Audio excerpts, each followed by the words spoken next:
Commander HFY stood on the bridge of the warship Bone Crusher and looked at the small blue planet through the viewing screen. His yellow eyes narrowed as he studied the world that hung in the darkness of space. This was their target.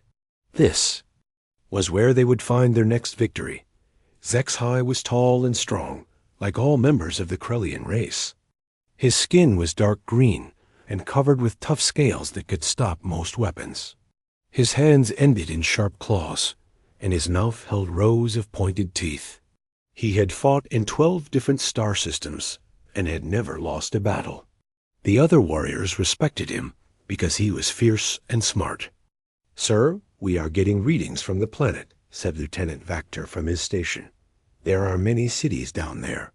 The beings living on this world call themselves humans." HFY walked closer to the viewing screen. He had read reports about humans during their journey to this system. They were weak creatures with soft skin and small bodies. They lived for only a short time compared to Krellians. Their technology was basic, and their weapons were simple. This would be an easy conquest. "Have they noticed us yet?" HFY asked. "Yes, sir. We are picking up radio signals from the planet. They seem excited about something. One of their ships is coming toward us." HFY felt pleased. The humans were sending a ship to meet them. This would make things easier. He could capture their ship and learn about their defenses before the main attack began. "Put the human ship on screen," he ordered. The viewing screen changed to show a small white vessel moving through space. It was much smaller than the Bone Crusher and looked fragile. HFY could see large windows on its front section and what looked like peaceful markings on its hull. "They are trying to talk to us, sir," reported the communications officer. "Put them through," HFY said. He wanted to see what these humans looked like before he destroyed them. The screen showed the inside of the human ship. A man with brown hair and blue eyes sat in what appeared to be the captain's chair. He wore a simple blue uniform with no armor or weapons visible. Behind him, HFY could see other humans working at various stations. They all looked small and weak. "This is Captain Jake Morrison of the Earthship New Horizons," the human said. His voice was calm and friendly. "We welcome you to our solar system. We come in peace and hope to establish friendly relations with your people."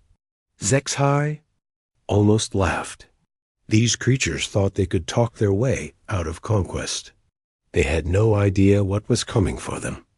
"I am Commander HFY of the Krellian Dominion," he replied in the human language, which his computer had quickly learned from their radio signals. "You will surrender your ship immediately and prepare to be boarded." The human captain's face showed surprise and something else. Was it sadness? HFY found this reaction strange. Most beings showed fear when they first saw a Krellian warrior. "Commander, I believe there has been a misunderstanding," Captain Morrison said. "We are explorers, not soldiers. Perhaps we can discuss this and find a peaceful solution." "There is no misunderstanding," HFY growled.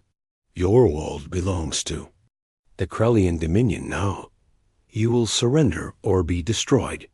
Captain Morrison turned to speak quietly with his crew. HFY could see a woman with dark hair at the pilot station, a man with brown skin working on some kind of engine controls, and a young woman handling communications. They all looked worried, but not terrified like most beings did when facing Krellian power. "Commander," Morrison said, turning back to face the screen, "we cannot surrender our ship or our world, but we are willing to talk. Perhaps your people and mine can find a way to coexist peacefully." HFY had heard enough. These humans were either very brave or very stupid. Either way, they would learn to fear the Krellian Dominion soon enough. "You have 10 minutes to surrender," he said. "After that, we will take your ship by force." The human captain looked directly into HFY's eyes through the screen. "Then I'm afraid you'll have to take us by force." We won't surrender our freedom without a fight. Zex-Hai ended the communication and turned to his crew. Prepare boarding. Craft, take their ship intact if possible. I want to question these humans before we proceed with the invasion. Yes, sir, came the response from multiple stations. As the Krellian boarding craft moved toward the human ship, Zex-Hai watched the new horizons on his screen. The small vessel did not run away or try to hide. Instead, it seemed to be preparing for battle despite being completely outmatched. Sir, the human ship is charging its weapons, reported the tactical officer. Their weapons cannot hurt us, Zex-Hai said with confidence. Continue the boarding operation. The human ship fired small energy bolts at the approaching Krellian craft. The shots bounced harmlessly off the Krellian shields, but the humans kept firing. Even when it was clear their weapons were useless, they continued to fight. The boarding craft attached to the human ship, and Krellian warriors began cutting through the hull. Zex-Hai watched as his soldiers entered the new horizons and fought the human crew hand to hand. The humans were indeed weak compared to Krellian warriors, but they fought with a determination that surprised Zex-Hai. Even when they were clearly losing, they did not give up. Captain Morrison himself fought until the very end, only surrendering when his entire crew had been captured and there was no hope left. Soon, the human crew was brought aboard the Bone Crusher as prisoners. Zex-Hai went to the holding area to see them himself. They sat together in the cell, helping treat each other's wounds from the fight. Bring me their captain, Zex-Hai ordered. Captain Morrison was brought to Zex-Hai's private office. The human was smaller than Zex-Hai had expected, probably reaching only to the Krellian's chest. His uniform was torn, and he had a cut on his forehead, but he stood straight and looked directly at his captor without fear. You fought well for such a weak species, Zex-Hai said, studying the human. But now you will tell me about your world's defenses. Morrison shook his head. I won't help you invade my home. You will tell me what I want to know, or your crew will suffer, Zex-Hai threatened. And my crew will suffer, Morrison replied simply. We all knew the risks when we became explorers. We won't betray our world to save ourselves. Zex-Hai felt a strange feeling in his chest. In all his battles, enemies had always given him information when he threatened their comrades. Fear was a tool that always worked. But this human seemed to mean what he said. Your world cannot resist the might of the Krellian Dominion, Zex-Hai said. We have conquered 12 star systems. Your people are weak and divided. Surrender now and save your species from destruction. Captain Morrison was quiet for a moment, then looked up at Zex-Hai with those strange blue eyes. You don't understand. Humans very well. Do you, Commander? We may be weak individually, and we may fight among ourselves sometimes. But when an outside threat comes for our world, when someone tries to take our freedom away, we become something different. Something you might not expect. And what is that? Zex-Hai asked, curious despite himself. Morrison smiled, but it was not a happy smile. We become dangerous. Zex-Hai dismissed the human's words as empty bravery. Soon, the main Krellian fleet would arrive, and these humans would learn what real power looked like. Their small blue world would fall, just like all the others had fallen. But as he watched Captain Morrison being led back to the holding cell, Zex-Hai found himself thinking about the human's words. There had been something in the captain's voice, a certainty that made the Krellian commander feel slightly uncomfortable. He pushed the feeling away. Tomorrow, the invasion would begin, and these humans would learn their place in the galaxy. The main Krellian war fleet arrived at the blue planet 3 days later. Zex-Hai stood on the bridge of the Bone Crusher and watched as hundreds of warships moved into position around the human world.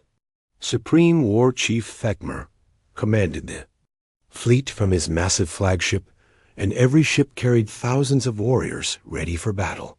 "All ships report ready for attack," announced the communications officer. Zexhai felt the familiar excitement that came before a conquest. This would be his 13th victory, and probably the easiest one yet. The humans had shown some courage during the capture of their exploration ship, but courage meant nothing against superior firepower and numbers. "Begin the assault," came the order from Supreme War Chief Thekmer. Energy beams lanced down from the Krellian ships toward the planet below. The first targets were the human military bases and spaceports. Explosions bloomed like flowers across the surface as Krellian weapons found their marks. Human ships rose from the planet to meet the invasion fleet. They were small and slow compared to Krellian vessels, and their weapons seemed primitive. Battle in space lasted only 2 hours. Most human ships were destroyed quickly, though a few managed to damage Krellian vessels before being eliminated. "Resistance in orbit has been eliminated," reported the tactical officer. "We are ready to land ground forces." Zexhai commanded the first wave of landing craft. His job was to secure the major human cities and establish control points for the occupation. According to intelligence reports, humans lived in large groups in cities, scattered across their planet's surface. The landing craft descended through the planet's atmosphere toward a large city on the western continent. Zexhai could see tall buildings and wide roads below. Smoke rose from several areas where the orbital bombardment had struck military targets. "Landing zone secured," reported the pilot as they touched down in a large open area near the city center. Krellian warriors poured out of the landing craft and began advancing toward the human buildings. Zexhai expected to see crowds of humans running in panic, but the streets seemed strangely empty. "Where are all the civilians?" asked Lieutenant Vactor. Before anyone could answer, energy bolts began firing from the windows of nearby buildings. The shots were weak and barely scratched Krellian armor, but they came from multiple directions at once. "Take cover and return." "Fire," Zexhai ordered. His warriors spread out and began shooting back at the human positions. The Krellian weapons were much more powerful and quickly destroyed sections of the buildings where the shots had come from.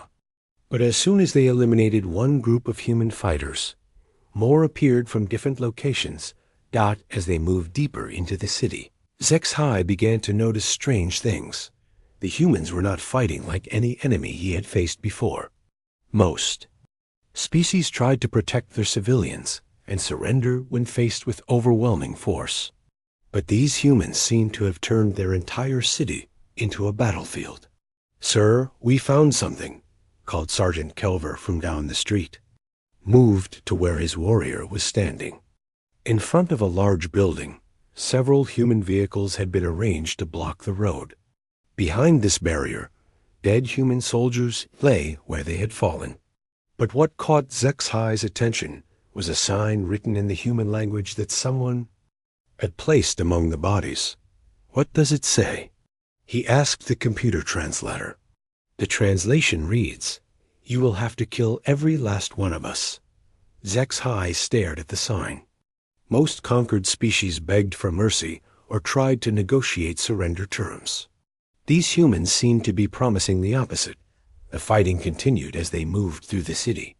Human resistance was fierce, but disorganized. Small groups of soldiers and armed civilians fought from buildings, sewers, and rooftops. They used primitive weapons and simple tactics, but they never stopped fighting. "Commander," Lieutenant Vactor reported over the radio, "we have captured a human position near the government building. You should see this." Zexhai made his way to the location and found his warriors standing around a makeshift defensive position. Several human bodies lay nearby, all wearing military uniforms. But what made Zexhai pause was the fact that some of these humans were clearly very young, barely adults by the look of them. "They were protecting this," Vactor said, pointing to a tunnel entrance hidden behind the sandbags. Zex-Hai looked into the tunnel and saw that it led deeper underground. From somewhere in the darkness came the sound of human voices, including what sounded like children. It's a shelter, Zex-Hai realized. These soldiers died protecting civilians. This was another thing that puzzled him. In most conquests, military forces retreated to defensible positions and left civilians to fend for themselves. But these human soldiers had fought to the death to buy time for non-combatants to escape or hide. The battle for the city continued for 2 more days. Each building had to be taken by force, and every street corner seemed to hide more human fighters. The Krellians won every engagement, but the cost was higher than expected. Human weapons might be weak, but human determination was proving to be a problem. On the second night, Zex-Hai was studying tactical reports in his temporary command post when an explosion rocked the building. Emergency lights came on as the main. Power failed. What happened? He demanded. Human sabotage team hit the power station, reported his aide. They destroyed the main generator before our guards could stop them. How many humans? 3, sir. They all died in the explosion. Zex-Hai walked to the window and looked out at the darkened city. Here and there, small fires burned where fighting continued. 3 humans had given their lives just to turn off the lights for a few hours.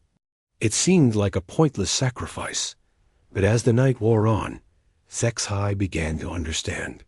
With the power gone, his forces had to rely on portable lighting.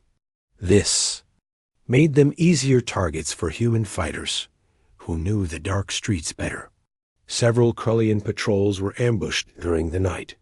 Reports came in from other cities around the planet, and the pattern was the same everywhere. Humans fought with desperate determination, turning every building into a fortress and every street into a battlefield. They used their own infrastructure as weapons, destroying bridges and roads to slow Krellian advances. Sir, we have a priority. Message from Supreme War Chief Thekmer, announced the communications officer. Zex-Hai accepted the transmission. The Supreme War Chief's scaled face appeared on the screen, and he did not look pleased. Commander Zex-Hai, what is the status of your sector? We control most of the city, sir, but resistance continues. The humans are not surrendering as expected. Same report comes from all sectors, Thekmer said with a growl. These creatures fight like they have nothing to lose. Our casualties are higher than projected. Sir, perhaps we should offer them surrender terms, Zex-Hai suggested. If we promise to spare civilians, they might be more willing to negotiate. Thekmer's eyes narrowed. We do not negotiate with inferior species, Commander. Continue the assault. Break their will to fight. The transmission ended, leaving Zex-Hai staring at the blank screen. He had conquered many worlds, but he had never encountered a species that seemed genuinely willing to fight to extinction rather than accept defeat. Over the next few days, human resistance began to change. Instead of defending fixed positions, they started using hit-and-run tactics. Small groups would attack Krellian patrols, cause casualties, and disappear before reinforcements could arrive. Zex-Hai captured one of these fighters during a raid. On a human supply depot, the prisoner was a man named Pete Collins, who claimed to be a teacher before the invasion began. He had been helping coordinate attacks against Krellian forces in his sector of the city. Why do you continue to fight? Zex-Hai asked him during interrogation. Your military has been defeated. Your government has fled. You cannot win. Pete Collins looked up at him with tired but determined eyes. You're right. We probably can't win a conventional war against you. But that doesn't mean we're going to make it easy for you. You are throwing away your lives for nothing, Zex-Hai said. Surrender now and live. Serve the Dominion and your people will be spared. The human teacher shook his head. You don't understand. We're not fighting to win anymore. We're fighting so that when other species hear about what happened here, They'll know that humans chose to die free rather than live as slaves. That night, Zexhai found himself thinking about the teacher's words. In all his previous conquests, the defeated species had eventually accepted their new status. They continued to live and work under Krellian rule.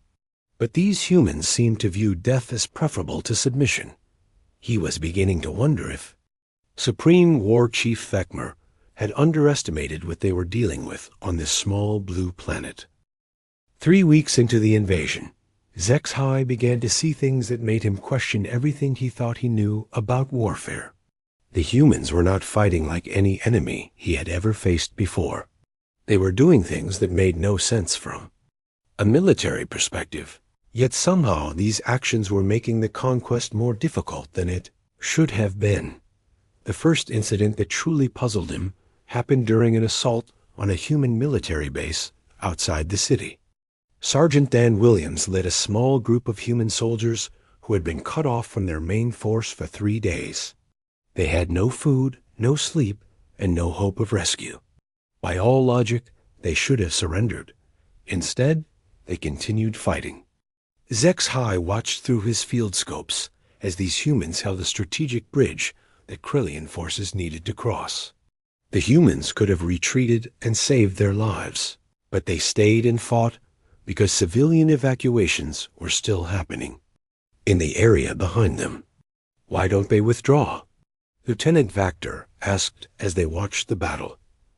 They're all going to die. That seems to be the point, Zexhai replied, though he didn't understand it himself. Sergeant Williams and his men fought for 18 hours straight. They used every trick they could think of to slow down the Krellian advance. When their ammunition ran out, they fought with knives and bare hands. When the bridge finally fell, only 2 humans were still alive, and they were too badly wounded to continue fighting. Zexhai went to the bridge after the battle to see what had been so important to these humans. Behind their position, he found the evidence of a successful civilian evacuation. Hundreds of human families had escaped because a handful of soldiers had been willing to die to buy them time. They knew they couldn't win, Zexhai said to himself. They fought anyway. This pattern repeated itself across the planet. Human military units fought hopeless battles not to achieve victory, but to protect something or someone else. It was a type of warfare that Krellian training had never prepared him for. The second incident happened when Zexhai led an assault on a human medical facility. Intelligence reports indicated that wounded human soldiers were being treated there, making it a legitimate military target. He expected the medical staff to surrender quickly once they realized they were surrounded. He was wrong. Dr. Kevin Park, the chief medical officer, refused to evacuate even when given the chance. I have patients who cannot be moved, he told Zexhai over the communication system. I won't abandon them. Then you will die with them, Zexhai replied. If that's what it takes, came the calm response. The battle for the hospital was unlike anything Zexhai had ever experienced. The medical staff fought alongside wounded soldiers to defend their patients. Former Marine Chris Bailey, who had lost his leg in an earlier battle, managed to set up a defensive position from his hospital bed and held off Krellian warriors for 2 hours. When the hospital finally fell, Zexhai found something that disturbed him deeply. In the children's ward, human medical staff had died while trying to shield young patients from the fighting. They had used their own bodies as shields to protect beings who were not even their own offspring. Sir, called one of his warriors from across the room, you need to see this. Zexhai walked over to where the warrior was standing.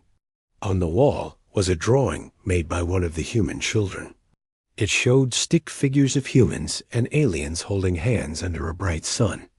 At the bottom, written in a child's handwriting, were the words, "Why can't we be friends?" The human young ones don't understand war, Vactor observed. Maybe they understand something we don't, Zexhai said quietly. The third incident was the one that truly began to change how Zexhai viewed these creatures. During a routine patrol, his unit captured a human child who had been caught trying to steal medical supplies from a Krellian supply depot. The child was a girl of perhaps 10 human years, with dark hair and serious eyes. Her name was Lucy Wong, and she had lost her parents during the initial bombardment. Instead of hiding or crying, like most young creatures would do when captured by enemy soldiers, she looked directly at Zexhai and asked him questions. "Why did your people come here?" she asked while sitting in the holding cell. "We never did anything to hurt you." Zexhai found himself struggling to answer. In previous conquests, the reasons had seemed obvious. The Krellian dominion was strong, so they took what they wanted from weaker species. But trying to explain this to a human child made it sound somehow wrong. "Your people needed to be brought into the dominion," he said finally. "We are making you part of something greater." Lucy shook her head. "We didn't ask to be part of your thing. We were happy the way we were." "Your species is weak and divided," Zexhai said, repeating what he had been taught. "Under Krellian rule, you will be protected and guided." "Protected from what?" Lucy asked. "The only thing trying to hurt us is you." Zexhai had no answer for that. He ordered the child to be released, telling himself it was because she was too young to be a real threat. But the truth was that her questions had made him uncomfortable in ways he didn't want to examine. As the weeks passed, Zexhai began to notice other things about human behavior that puzzled him. Human resistance fighters would risk their lives to rescue a single captured comrade. Human civilians shared their food with strangers, even when they barely had enough for themselves. Human soldiers would disobey direct orders if they thought those orders would harm innocent people. The most disturbing example came when Zexhai interrogated a captured human scientist named Dr. Helen Carter. She had been working on some kind of research project when the invasion began, and Krellian intelligence wanted to know what she had been studying. But instead of being afraid during her interrogation, Dr. Carter seemed to be studying him. She asked questions about Krellian biology and culture with the same scientific curiosity she might show for any interesting specimen. "Do your people ever question orders?" she asked during one session. "Krellian warriors follow the commands of their superiors," Zexhai replied. "This is how military discipline works." "But what if the orders are wrong?" she pressed. "What if following orders causes unnecessary suffering?" "Orders are not wrong or right," Zexhai said. "They simply are." Dr. Carter looked at him with what might have been pity. "That must be a very lonely way to live." Her words bothered him more than any threat or insult could have. Krellian culture was based on strength, honor, and obedience to authority. These concepts had served his people well for thousands of years. But somehow, this human scientist made them sound like weaknesses rather than strengths. The final incident that marked the end of Zexhai's certainty happened during a failed rescue mission. Human forces launched a desperate attack on a Krellian prison facility where captured civilians were being held. The assault was led by Colonel Ryan Mitchell, a human military officer who had been presumed dead. The attack made no strategic sense. The humans were vastly outnumbered and had no hope of success. They should have written off the prisoners and focused on targets they could actually capture. Instead, they threw everything they had at the prison in an attempt to save people who were probably going to die anyway. The rescue mission failed. Most of the attacking humans were killed, and only a few prisoners were freed. From a military perspective, it was a complete waste of resources and lives. But as Zexhai surveyed the aftermath of the battle, he realized something that chilled him. The humans had not launched this attack to gain territory or destroy enemy assets. They had done it for one reason only, because they believed their people's lives were worth dying for. This was not the behavior of a weak or inferior species. This was something else entirely, something that Krellian military doctrine had no name for. These humans fought not just for victory or survival, but for ideas and principles that seemed to matter more to them than their own lives. Standing among the bodies of human soldiers who had died trying to save people they might not have even known, Zexhai felt something he had never experienced before. It was doubt, not about his ability as a warrior, but about whether the side he was fighting for was the right one. For the first time since the invasion began, Commander Zexhai of the Krellian Dominion wondered if his people might be making a terrible mistake. 6 weeks into the invasion, Zexhai discovered what humans called true horror. It was not the kind of fear that came from facing a stronger enemy or seeing death in battle. It was something much worse, the slow realization that his people had encountered something they could not understand and could not defeat, no matter how many victories they won. The first sign came when Krellian intelligence intercepted human communications about something called Operation Broken Arrow. The details were fragmentary, but what they could understand made no sense. The humans appeared to be planning a coordinated global response that would likely result in the destruction of their own civilization, along with the Krellian invasion force. "This cannot be correct," Supreme War Chief Thakmer said when he reviewed the intelligence reports. No species would choose mutual destruction over surrender. But Zexhai was beginning to believe that humans would do exactly that. Over the past weeks, he had seen them make choices that no other species would make. They fought battles they could not win, protected people who could not protect themselves, and died for ideas that had no physical form. The second sign came from Dr. Rachel Stone, a human scientist who had been captured while working in an underground laboratory. During her interrogation, she revealed that human scientists had been studying captured Krellian technology and biological samples from dead Krellian soldiers. "What were you trying to develop?" Zexhai asked her. Dr. Stone looked at him with calm, cold eyes. "Insurance," she said simply. "Insurance against what?" "Against the possibility that humanity might lose this war," she replied. "We wanted to make sure that if we couldn't survive, you wouldn't either." Zexhai felt a chill run down his spine. "You were developing weapons?" "We were developing certainty," Dr. Stone corrected. "Certainty that our values would survive, even if we didn't. Certainty that no other species would have to face what we're facing now."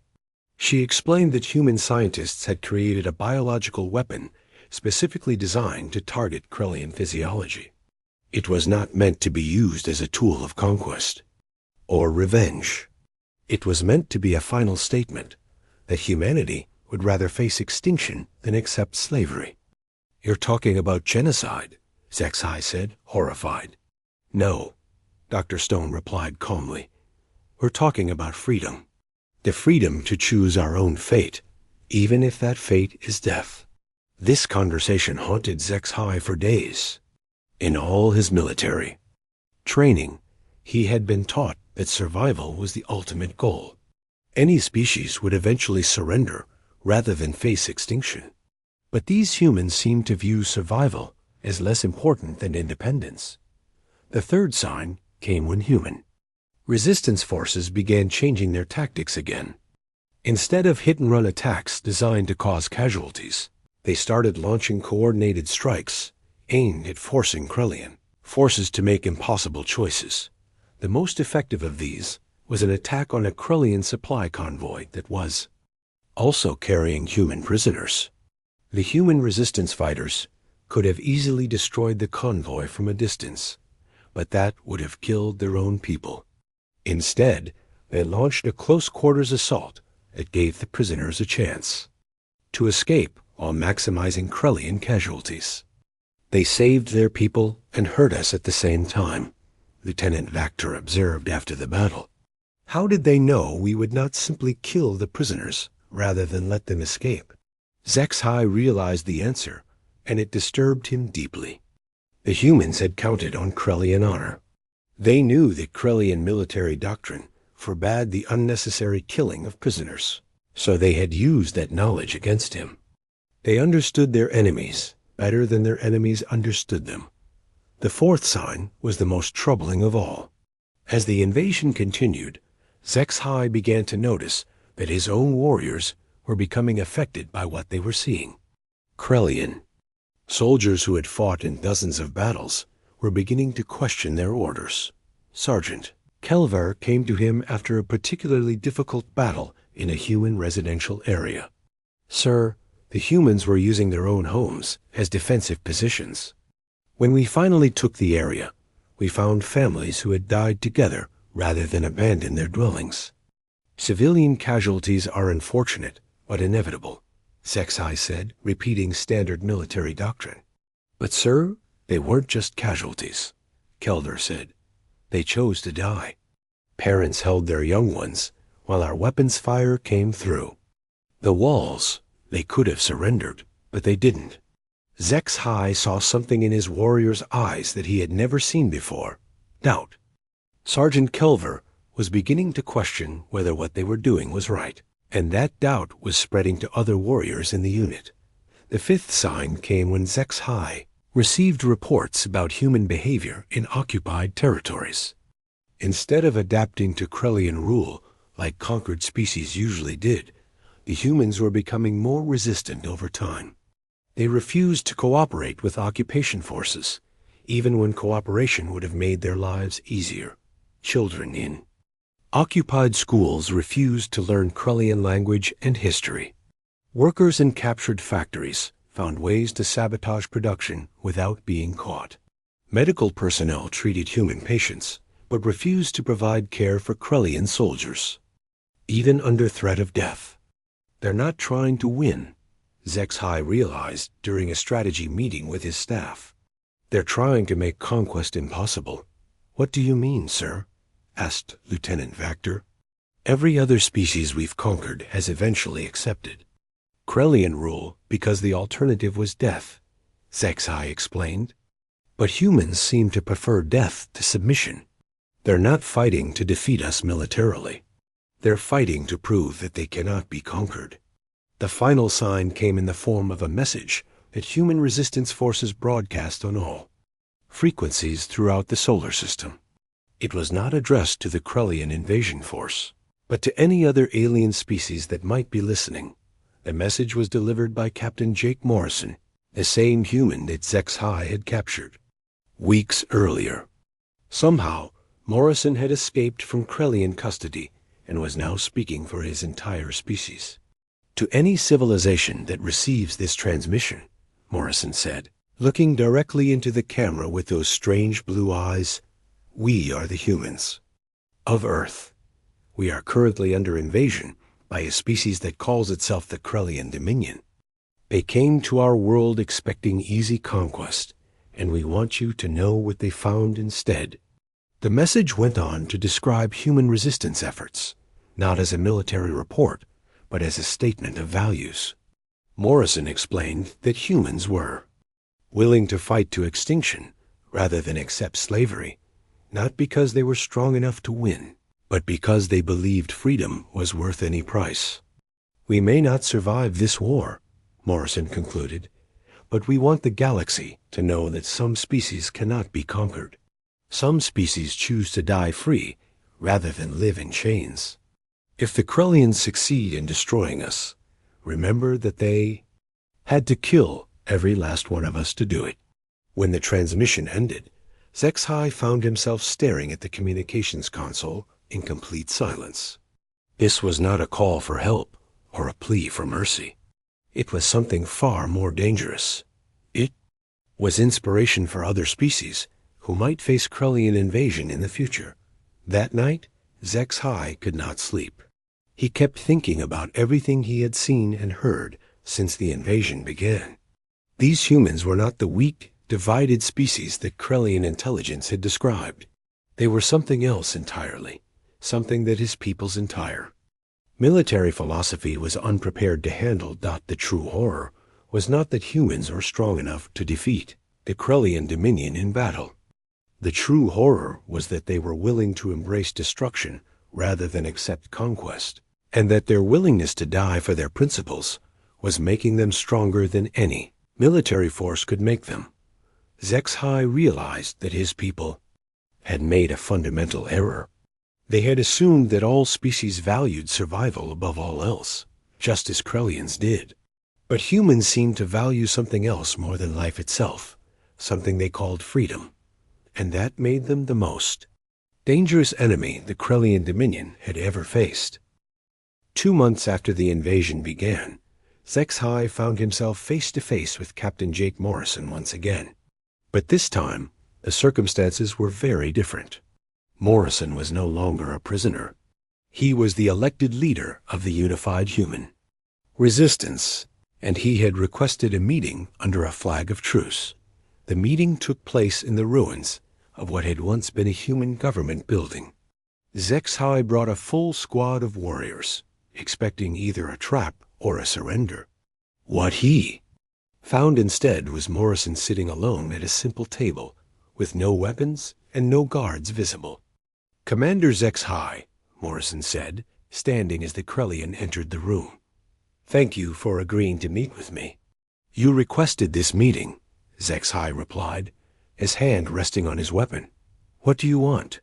Morrison gestured to the chairs around the table. "I want to offer you something that no one has offered since this war began.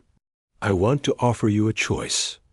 Zexhai remained standing, suspicious. "What kind of choice?" "The choice to end this war before it destroys both." "Our species," Morrison said simply. Zexhai almost laughed. "You are in no position to make demands, human. Your world is conquered. Your military is defeated. Your people are scattered and hiding." "You're right about all of that," Morrison agreed. "But you're missing something important. We haven't surrendered." "Surrender is inevitable," Zexhai said. "It is simply a matter of time." Morrison shook his head. "No, Commander. Time is what we have, and time is what you're running out of. Every day this war continues, more of your soldiers start to question what they're doing here. Every day, more of my people choose death over submission. How long do you think your supreme war chief will tolerate a war that cannot be won?" Zexhai studied the human's face, looking for signs of deception or desperation. Instead, he saw only calm certainty. Morrison was not bluffing or trying to negotiate from weakness. He was simply stating facts. "What are you proposing?" Zexhai asked, finally taking a seat across from the human. "Complete withdrawal of all Krellian forces from human space," Morrison said. "In return, humanity will not pursue vengeance against your people or your worlds." "That is not an offer," Zexhai growled. "That is a demand for unconditional surrender." "No," Morrison replied patiently. "Unconditional surrender would mean that we submit to your rule. What I'm offering is mutual survival. You leave us alone, and we leave you alone. The Krellian Dominion does not negotiate with conquered species," Zexhai said, but even as he spoke the words, he wondered if they were true anymore. Morrison leaned forward slightly. "Commander, let me ask you something. In all your years of conquest, have you ever encountered a species that became harder to defeat the longer you fought?" "Them?" Zexhai was quiet for a moment. The human was right. Usually, conquest became easier over time as enemy resistance broke down. But with humans, the opposite was happening. The longer the war continued, the more determined they became. "Your people are learning to fight us," Morrison continued. "They're developing new tactics, new weapons, new strategies. But my people are learning something too. We're learning that we can endure anything as long as we don't give up our freedom. And that knowledge is making us stronger." "Strength means nothing without the power to use it," Zexhai said. "Doesn't it?" Morrison asked. "Let me tell you what we've learned about your people during this war. You're warriors, but you're not monsters. You follow orders, but you have honor. You came here expecting to find a weak species that would submit to superior force. Instead, You found something that your military training never prepared you for. And what is that? You found a species that considers freedom more important than life, Morrison said. And now your own warriors are starting to ask themselves why they're killing people who refuse to be conquered. Zex-Hai felt a cold sensation in his chest. Morrison was describing exactly what had been happening to his own unit. Warriors who had never questioned orders before were beginning to doubt the righteousness of their cause. Your supreme war chief sent you here to conquer another world for the Dominion, Morrison continued. But what you've actually accomplished is to prove that some species cannot be conquered. And that proof is going to spread to every world in the galaxy. You speak as if you have already won, Zex-Hai said. Haven't we? Morrison asked. Commander, be honest with yourself. Can you imagine a scenario where humanity accepts Krellian rule? Can you picture human children growing up as happy citizens of the Dominion? Zex-Hai tried to imagine it, and found that he could not. Everything he had seen during the past 2 months told him that humans would rather die than submit. They would never stop fighting, never stop resisting, never accept conquest. Perhaps not, he admitted. But the Dominion cannot simply withdraw. It would show weakness to other species. Would it? Morrison asked. Or would it show wisdom? Would. It showed that the Krellian Dominion is strong enough to choose its battles, smart enough to recognize when a war cannot be won. Before Zex-Hai could answer, Morrison stood up and walked to the broken window. Outside, the sounds of distant fighting could be heard as human resistance fighters engaged Krellian patrols. Commander, I want to show you something, Morrison said. But first, I need you to give me your word as a warrior that you will not attack me. Zex-Hai was curious despite himself. You have my word. Morrison reached into his jacket and pulled out a small device. For a moment, Zex-Hai tensed, thinking it might be a weapon. But instead, Morrison activated what appeared to be a communications device. This is connected to a global network, Morrison explained. Right now, I can send a signal that will activate Operation Broken Arrow. Every major city on Earth has been rigged with nuclear devices. Every strategic resource has been booby-trapped. If I send this signal, humanity will destroy itself rather than be conquered. Zex-Hai stared at the device. You would kill your entire species? To preserve our freedom? Yes, Morrison said without hesitation. But I'm hoping it won't come to that. I'm hoping that you'll help me find a better solution. What solution? Morrison set the device on the table between them. Help me convince your supreme war chief that this war cannot be won. Help me show him that the only choices are withdrawal or mutual destruction. Zex-Hai looked at the device, then at Morrison's face. The human was completely serious. He was prepared to destroy his own world rather than see it enslaved. Why are you trusting me with this? Zex-Hai asked. Because over the past 2 months, I've watched you change, Morrison said. You're not the same warrior who captured my ship. You've seen what we're really fighting for, and I think part of you understands why we can't give up. Morrison was right. Zex-Hai had changed. The warrior who had begun this invasion with confidence and pride was gone. In his place was someone who questioned everything he had once believed about strength, honor, and conquest. If I do this, Zex-Hai said slowly, if I help you convince the Supreme War Chief to withdraw, what guarantee do I have that humanity will not seek revenge? You have my word, Morrison said, and you have the knowledge that revenge would require us to become the kind of species we've been fighting, not to become. We're not interested in conquest, Commander. We just want to be left alone. Zex-Hai stood up and walked to the window himself.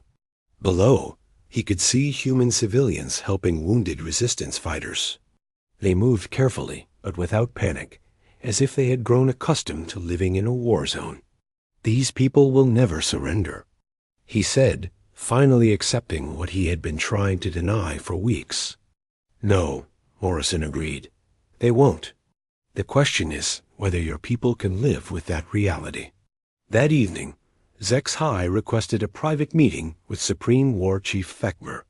He presented his assessment of the situation with complete honesty, leaving out nothing about human determination, Krellian casualties, and the growing doubt among the warriors.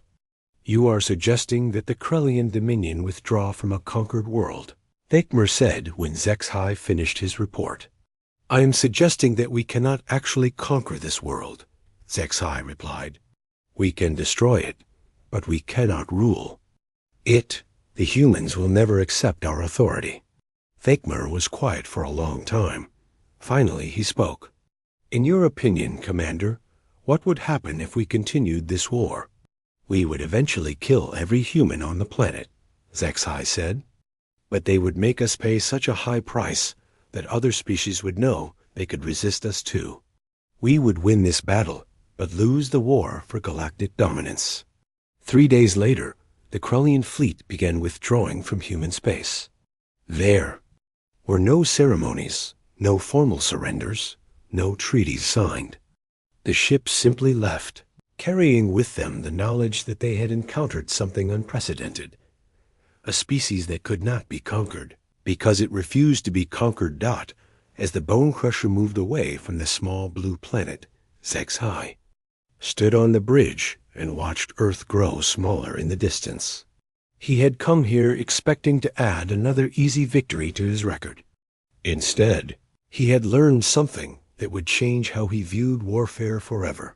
He had learned that true strength was not the ability to conquer others, but the courage to choose principles over survival.